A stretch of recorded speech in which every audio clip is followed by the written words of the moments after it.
अस्सलामु अलैकुम दोस्तों, एसक्यूएल सर्वर के दूसरे ट्यूटोरियल में खुश आमदीद। आज के इस ट्यूटोरियल में हम जो चीज़ पढ़ने वाले हैं वो है ईआर मॉडल। ईआर मॉडल यानी कि entity relationship model.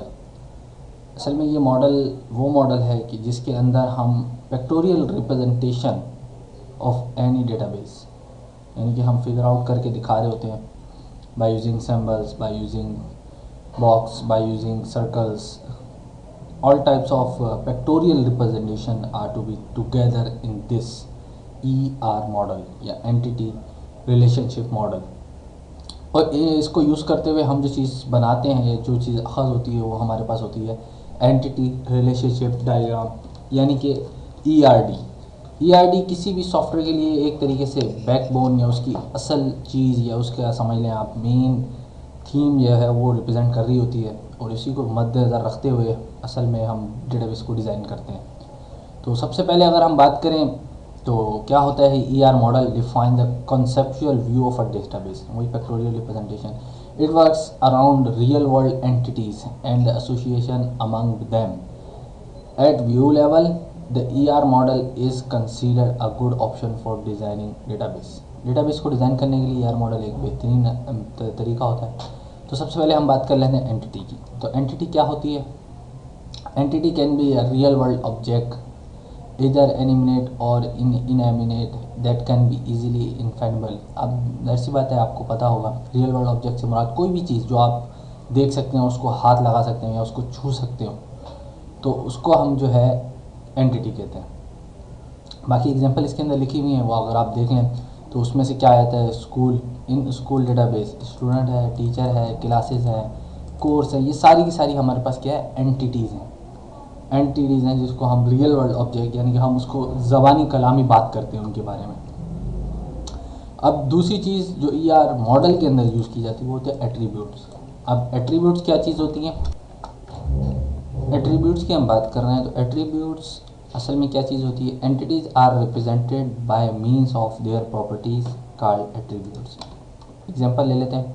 For suppose अगर मैं स्टूडेंट की बात करूँगा तो उसके एट्रीब्यूट्स हमारे पास आ जाएंगे, स्टूडेंट नेम, स्टूडेंट की आईडी, उसका फादर नेम, उसका एड्रेस। तो इस तरीके से जितनी भी चीज़ें हैं जो हम किसी भी रियल वर्ल्ड ऑब्जेक्ट के साथ लिंक कर दें तो उसको हम क्या कह सकते हैं? एट्रीब्यूट कहते हैं। तो ये हम डेटाबेस लेवल की बात कर रहे हैं। अगर हम इसको ऑब्जेक्ट ओरिएंटेड के लायक से देखा जाए तो ये वही सेम पॉइंट ऑफ व्यू है। कुछ बच्चे बिगनर्स होंगे, उनको इस बारे में नहीं पता होगा, लेकिन जिनको पता है उनको और क्लियर करने के लिए पॉइंट तो वो ये है कि जैसे कि आपने देखा होगा क्लास और ऑब्जेक्ट का रिलेशन बनता है। अब क्लास के अंदर जो प्रॉपर्टीज़ होती हैं वो असल में यहीं पे डेटाबेस के अंदर जो है वो हम उसको एट्रीब्यूट्स कहते हैं। तो सेम वही चीज़ है, बस इसका नाम थोड़ा सा चेंज हो गया। एंटिटी वही सेम बात जो हम ऑब्जेक्ट की बात करते हैं यानी कि क्लास हो गई, और ये एट्रीब्यूट्स या उसके मेंबर्स हो गए। एक तरीके से ये वही चीज़ है। Types of attributes, simple attribute, composite attribute. अब कंपोजिट एट्रीब्यूट से मुराद ये वो एट्रीब्यूट्स होते हैं जो कि 2 से 3 सिंपल एट्रीब्यूट से मिलकर बनते हैं। ठीक है, डेफिनेशन आपके सामने ही, अगर आप पढ़ लें, क्योंकि इतना टाइम नहीं है तो वीडियो का टाइम जो है तवील हो जाएगा, इसलिए मैं इसको नहीं पढ़ रहा, लेकिन आप इसको देख लें। मैं इसकी एग्जांपल आपको सिंपल जो हमारे पास ऑब्जेक्ट एट्रीब्यूट हो वो सिंपल जस्ट कि अगर वो इसका नाम हो गया तो सिंपल सी जो है यानी कि एटॉमिक वैल्यू, जैसे कि आप यहाँ पे देख भी सकते हैं, सेम उसको हम कहते हैं। कंपोजिट जो ड्राइव होते हैं यानी कि सिंपल एट्रीब्यूट्स, देखें जैसे लिखा हुआ है are made of more than one attribute. अब ड्राइव एट्रीब्यूट, इसकी एक एग्जांपल मैं आपको दे सकता हूँ। फॉर सपोज अगर मैंने किसी बंदे की एज निकाल ली, तो एज अगर वो ना की बंदे, जाहिर सी बात है अगर वो डेट ऑफ बर्थ लिख दे और करंट यानी कि आज की डेट, इन दोनों को अगर हम कंपेयर कर लेंगे तो इसका जो कंपैरिजन निकलेगा वो हमारे पास एक एज की फॉर्म में एक नया एट्रीब्यूट बन जाएगा जो ड्राइव एट्रीब्यूट कहते हैं। Single value attribute for example जिसके अंदर सिर्फ एक वैल्यू जो है वो कंटेन हो, और मल्टी वैल्यू एट्रीब्यूट यानी कि जिसके अंदर एक से ज़्यादा वैल्यूज़ जो है वो आए, और उसकी एग्जांपल आपके सामने है। May contains more than one values. For example a person can have a more than one phone number, अच्छी बात है। ईमेल एड्रेस एक से ज़्यादा हो सकते हैं, तो ये वो एट्रीब्यूट जो एक से ज़्यादा हो सकते हैं उसको मल्टी वेरिएबल। ठीक है, CNIC की अगर हम मिसाल ले लें तो वो सिंगल, अच्छी बात है कि एक का एक ही मिलेगा, ऐसा नहीं है कि वो एक से ज़्यादा उस किसी को अलॉट हो जाए, लाइफ में ऐसा नहीं हो सकता, इम्पॉसिबल सी थिंग है। तो these attribute types can be together in like way, कैसे सिंगल वैल्यू एट्रीब्यूट्स और सिंपल मल्टी वैल्यू एट्रीब्यूट्स और कंपोजिट, और इसके अलावा कंपोजिट मल्टी वेरिएबल एट्रीब्यूट्स। इस तरीके से जो है इसकी हम फॉर्मेशन देख सकते हैं अपनी क्या ईआर मॉडल के अंदर। ये 4 फॉर्मेशन है जिसके अंदर हम एट्रीब्यूट जो हैं वो नॉर्मली देखते हैं या होते हैं। अब आखिर इसके बाद जो चीज़ है वो हमारे पास है एंटिटी सेट एंड कीज़। अब एंटिटी सेट और की क्या होता है? की इज द एट्रीब्यूट और collection of attributes that uniquely identify an entity among entity set. Entity set अगर फॉर सपोज मैं कह दूँ स्टूडेंट की क्लास है तो वो पूरा का पूरा जो क्लास है वो हमारे पास एक सेट हो गई, यानी कि एक एंटिटी सेट कहला लिया, स्टूडेंट सेट कह लें तो वो उसके लिए बेहतर होगा। तो अब की जो होती है उसके अंदर किस तरीके से, for example the roll number of student make him her identifiable among student, वैसी बात है ये है।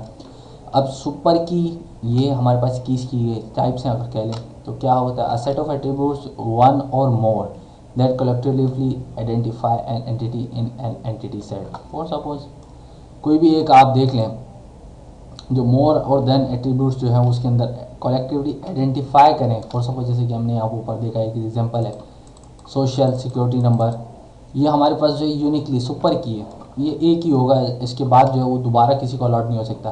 कैंडिडेट की, अब क्या, अ मिनिमल सुपर की कार्ड कैंडिडेट की एन एंटिटी सेट में have more than one candidate की। अब इसकी क्या मिसाल है भाई? फॉर सपोज मैं अगर आपको एग्जांपल दे दूं कि एक ख़ानदान नंबर होता है हमारे अपना डेटाबेस के अंदर, अगर आप देखा जाए नादरा के, वो ख़ानदान इस तरीके से चलता है कि फॉर सपोज एक ख़ानदान नंबर अलॉट हो गया मेरे को या मेरी वाइफ को, फॉर एग्जांपल, ये है नहीं रियल में नहीं, वो मेरी अभी तक शादी वगैरह नहीं हुई, मैं फिर भी आपको बता रहा हूँ कि फॉर सपोज मेरा और मेरा ख़ानदान नंबर यानी कि मेरे रिलेशनशिप जो है किसी के साथ थे, उनकी शादी हो गई और मेरे बच्चे हो गए, तो उसके ऊपर एक ख़ानदान नंबर जनरेट होगा। अब उस ख़ानदान के अंदर जितने भी बंदे यानी कि मेरे अगर चाइल्ड्स होंगे या जितने भी मेरे चिल्ड्रंस होंगे उन सबको वही ख़ानदान नंबर अलॉट होगा, तो वो क्या होगा हमारे पास कैंडिडेट की एक तरह की उसकी एग्जांपल है। अब प्राइमरी की क्या चीज़ होती है? ये समझ लें आप एक तरीके से यूनिक चीज़ होती है। यूनिक से मुराद हर रिकॉर्ड के अंदर एक न्यू, अगर फॉर मैं स्टूडेंट आईडी की बात कर लूँ, कभी ऐसा हो सकता है कि स्टूडेंट आईडी यूनिवर्सिटी या स्कूल लेवल के अंदर सेम हो जाए? इम्पॉसिबल, नहीं हो सकता। उसके अंदर ईयर चेंज होगा, अगर वो की सेम होगी तो उसका बैच चेंज होगा, बैच चेंज होगा तो उसका ग्रुप चेंज होगा। तो प्राइमरी की जो हमारे पास है वो एक यूनिक की अगर हम कह दें, यूनिक एंटिटी सेट का नाम भी दे दें तो उसको भी हम क्या कहते हैं? प्राइमरी की। अब कीज़ और एंटिटी सेट का जो हमारे पास टॉपिक है वो यहाँ तक क्लियर हो चुका है। बाकी हम अगर जब डेटा बेस की तरफ आएंगे तो उसको बाकायदा फुल आपको एलिब्रेट किया जाएगा कि किस तरीके से डेटाबेस लेवल पे इस्तेमाल होता है। अभी फ़िलहाल थ्योरी है, तो कॉन्सेप्ट आपको थोड़ा सा दे दें ताकि आपको बाद में जो है ये चीज़ें जब अभी आप पढ़ लेंगे तो इसको फिर थोड़ा सा आसान हो जाएगा आपको समझने के लिए कि आपने जो चीज़ें पहले पढ़ ली थी, जो पहले लेक्चर में थ्योरी का हुआ था उसके अंदर अब जो वर्क कर रहे हैं वो आपको फिर थोड़ा सा क्लियर होता जाएगा। अब रिलेशनशिप की बात कर लेते हैं, यानी कि कार्डिनैलिटी की बात करते हैं। एंटिटी की कार्डिनैलिटी एक से दूसरे के साथ किस तरीके से होती है वो हम बात कर सकते हैं। The association among entities is called relationship. For example employ works at the department, ठीक है भाई। A student enrol in a course, ऐसी बात है, कोर्स जो वो स्टूडेंट को अलॉट होता है। Works at an enrolled called relationship. Works at means department, employ और डिपार्टमेंट का रिलेशन, स्टूडेंट और कोर्स का रिलेशन। तो यहाँ पे ये दोनों चीज़ें। अब रिलेशनशिप सेट क्या होते हैं? A set of relationship of a similar type is called relationship set. Like entities, a relationship to two can have attributes. These attributes called are descriptive attributes. Same उसी तरीके से जैसे कि हम बात कर चुके हैं अपने एंटिटीज़ की, इसके अंदर भी जो है हमारे पास एट्रीब्यूट्स होते हैं रिलेशनशिप्स के अंदर भी, तो उसको हम क्या कहते हैं? Descriptive attributes. फिलहाल इसकी डेप्थ में जाने की ज़रूरत नहीं है। बहरहाल जो आपको मेन जो इसकी चीज़ है रिलेशनशिप की वो मैं आपको एलिब्रेट कर दूंगा। तो इसके बाद हमारे पास है डिग्री ऑफ रिलेशनशिप। डिग्री से मुराद उसकी कार्डिनैलिटी या उसकी प्रिसीशन या उसके पॉइंट्स किस किस तरीके से हमें मौजूद हैं, अवेलेबल है relationship. The number of participating entities in a relationship define the degree of relationship. कितने होती हैं पहले चेक कर लें। बाइनरी से मुराद 2 डिग्री, यानी किसकी डिग्री 2 होती है। टर्नरी से मुराद 3 डिग्री और यूनरी या NRA डिग्री ये 1 डिग्री कह लें इसको एक तरीके से। मैपिंग कार्डिनलिटीज़, किस तरीके से हम मैप करेंगे कार्डिनलिटीज़ को बिटवीन द एंटिटीज़, ये एंटिटीज़ के दरमियान पाई जाती है, ये चीज़ क्लियर रखिएगा। एंटिटीज़ क्या होती हैं? रियल वर्ल्ड ऑब्जेक्ट्स होते हैं। अब real world object for suppose मैं आपको एग्जांपल दे दूँ, टीचर स्टूडेंट का क्या रिलेशन है वो आपको नीचे एलिब्रेट करेंगे, लेकिन दोनों एंटिटी हैं, इनके दरमियान जो रिलेशन बनेगा उसको हम कार्डिनलिटी कहेंगे। Cardinality define the number of entities in a one entity set. Student एक एंटिटी सेट है, which can be associated with the number of entities of other set by relationship set. Relationship set के through ही जो है वो दूसरी entities के साथ इंटरलिंक्ड होगा। यानी कि अगर स्टूडेंट और हमारे पास टीचर दो एंटिटीज़ हैं, वो किस तरीके से हमारे पास लिंक्ड होंगे, या तो 1 to 1 होगा रिलेशन, या 1 to many होगा, या 1 to 1 होगा, या many to 1 होगा। इस तरीके से जो है वो रिलेशनशिप बनेगा। अब 1 to 1 सबसे पहला हमारे पास रिलेशन है, किस तरीके से होता है, one entity from entity set ए, यानी कि एक एंटिटी सेट है उसका नाम ए रख दिया, for suppose can be associated with at most one entity of entity set B and vice versa. दोनों चीज़ें हो सकती हैं, या तो बी का ए के साथ, सिर्फ एक एंटिटी का एक एंटिटी के साथ रिलेशन बने, एंटिटी सेट के एक एंटिटी का दूसरे एंटिटी के साथ रिलेशन बने, मैंने नहीं हो। ये देखें, ये अगर मैं आपको फिगर आउट करके दिखाऊं, ये सिंपल है, चार यहाँ पे एरो बने हुए हैं, यहाँ पे भी चार सर्कल बने हुए, सॉरी, और ये एरोस तीन देख लें। अब ये तीन जो है देख लें 1 to 1 है, कोई ऐसा एरो नहीं है कि वो 1 से 2 की तरफ जा रहा हो। अब 1 to many फॉर सपोज, अब उसकी भी ये डेफिनेशन है same, the one entity from entity set A can be associated with more than one entities. अब यहाँ पे एक नहीं है, मोर than one entity second entity set के लिए, ठीक है। इसके अंदर कैसे देखें, ये आप देख सकते हैं, यानी कि फॉर सपोज ए की तरफ देख लें अगर एंटिटी सेट की तरफ, तो वो बी के दो के साथ जो है लिंक्ड है, और देन नीचे वाले जो दो हैं वो सिंगली जो है वो लिंक्ड है। तो यहाँ पे जो कॉन्सेप्ट आ रहा है ये मैनी का आ रहा है, 1 to many। ये देखें, ये एक एरो, ये दो एरो को एसोसिएट कर रहा है या उसके साथ लिंक कर रहा है या कार्डिनलिटी परफॉर्म कर रहा है। सेम है अगर इसका वाइस वर्सा कर दें तो मैनी टू वन, यानी कि ए के अंदर जो है वो मैनी आ रहे होंगे और बी के अंदर सिंगल। जैसे ये देख लें आप, ये बी के अंदर सिंगल सिंगल है और ये देखें ये मैनी हो रहा है। ये आप देख सकते हैं बिल्कुल बाकायदा तौर पे फिगर आउट करके, कि आपको यहाँ पर बता दिया जाए कि किस किस तरीके से रिलेशनशिप जो है वो हम बिटवीन एंटिटीज़ बना सकते हैं। मैनी टू मैनी, ये देखें ये एरो जो है इस तरफ भी जा रहा है, ये इस तरफ भी जा रहा है, सेम एस ये वाला ही एरो इस तरफ भी जा रहा है और ये एरो इस तरफ भी जा रहा है। तो ये मैनी टू मैनी रिलेशनशिप है। तो अभी मैं एग्जांपल की तरफ आते हैं, तो वो हम नीचे देख लेते हैं। एंटिटीज़ अगर हम बात कर लें रियल वर्ल्ड, ये कॉन्सेप्चुअल बात है कि let us know how to ER model represented by means of ER diagram. अभी हम जो बात कर रहे हैं वो ईआर मॉडल की कर रहे हैं, ये क्लियर रखिएगा पास। ईआर मॉडल और ईआरडी डायग्राम दोनों में डिफरेंस है थोड़ा सा, वो मैं आपको इंशाल्लाह नेक्स्ट ट्यूटोरियल में जब हम ईआरडी बाकायदा बनाएंगे, यानी कि ईआरडी डायग्राम बनाएंगे। मॉडल का फ़िलहाल इस्तेमाल एलुबरेट नहीं होता क्योंकि मॉडल ही को मद्देनज़र रखते हुए ईआरडी डायग्राम बनती है। तो हम फिलहाल बात कर रहे हैं ईआर मॉडल की। तो एक सपोज कर लिए हमने entities are represented by a means of rectangle, ठीक है। किस तरीके से एंटिटीज़ को रिप्रेजेंट किया जाता है, फैक्टोरियल रिप्रेजेंटेशन ईआर मॉडल के अंदर, वो हम स्क्वायर या रेक्टेंगल बॉक्स के अंदर करते हैं, ठीक है। Are name with entity they set represented, for suppose हमने 3 एंटिटीज़ ले ली हैं, स्टूडेंट, टीचर और प्रोजेक्ट, ठीक है। अब एट्रीब्यूट्स इसके क्या बन सकते हैं वो हम देख लेते हैं नीचे।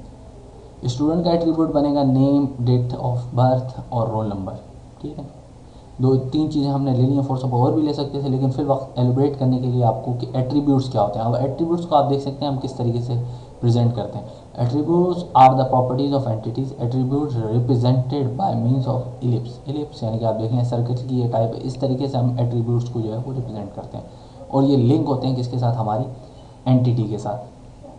Every ellipse represent one attribute and it's directly connected to the entity rectangle, ठीक है। इसके बाद अगर हम बात करें if the attribute is composite। अब composite जैसे कि मैं आपको बता चुका था, टाइप सी composite था, ड्राइव था, मल्टी वेरिएबल और सिंगल वेरिएबल। तो अभी ये जो हम बात कर रहे थे सिंगल वेरिएबल था। ऐसे नहीं है कि एक स्टूडेंट है उसके 2 नाम हो, निक नेम हो सकता है लेकिन नाम हमेशा एक ही होगा, रोल नंबर भी एक ही होगा, डेट ऑफ बर्थ ऐसा नहीं है कि आज आधा पैदा हुआ कल आधा पैदा हुआ, इस तरह का कोई कॉन्सेप्ट नहीं होगा, हमेशा एक ही डेट लिखी जाएगी। तो ये सिंगल वैल्यू है।